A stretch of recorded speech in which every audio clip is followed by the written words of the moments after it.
When it comes to editing raw Canon footage, not all editing programs are created equal.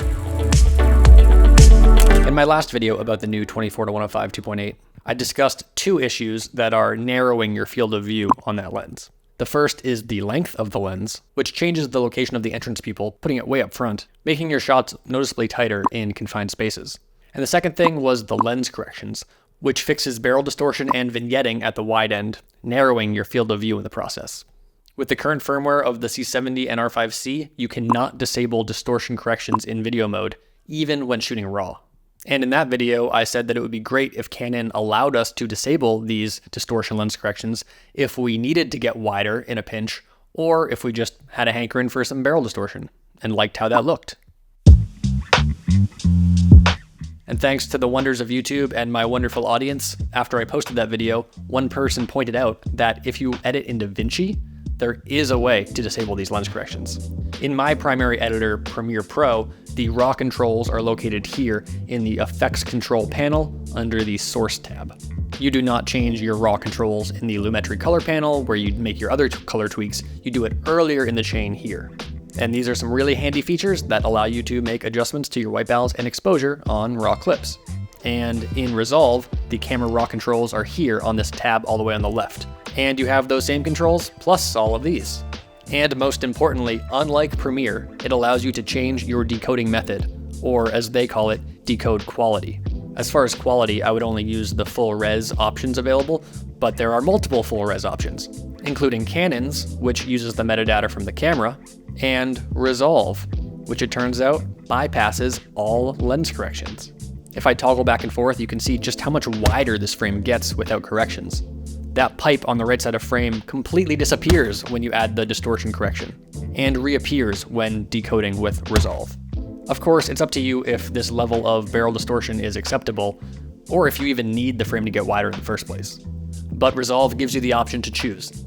You can choose on the clip level in those RAW controls, or you can go into the project settings, and under the Camera RAW tab, choose your RAW profile. Mine defaults to ARRI, but you can change that to Canon if you want lens corrections on everything in your timeline, unless you decide that you don't want those corrections on a particular clip, and then you can go into these RAW controls on that clip and change your decoding method just for that shot.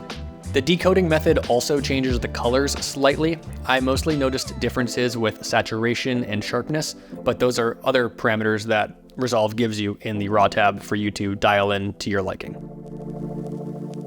So why can I not do this with Premiere?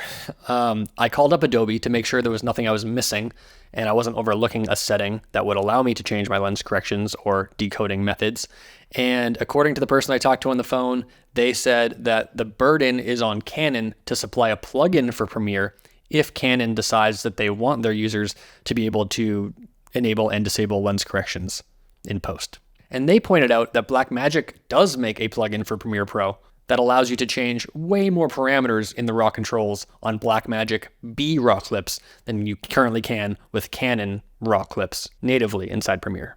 So then I called Canon, and the person I talked to said that the burden is on Adobe to create this functionality if they want to. And Canon said that, at least the person I talked to at Canon, I have no special access. It's just a customer service person. So who knows if they really speak for the company or not, but they told me that if Adobe wants to create this functionality, then they can write it into their program. And they said it was not their responsibility to make plugins for every editing software. So both companies are pointing the finger at the other. And because of that, it doesn't look like we'll be getting this functionality in Premiere anytime soon.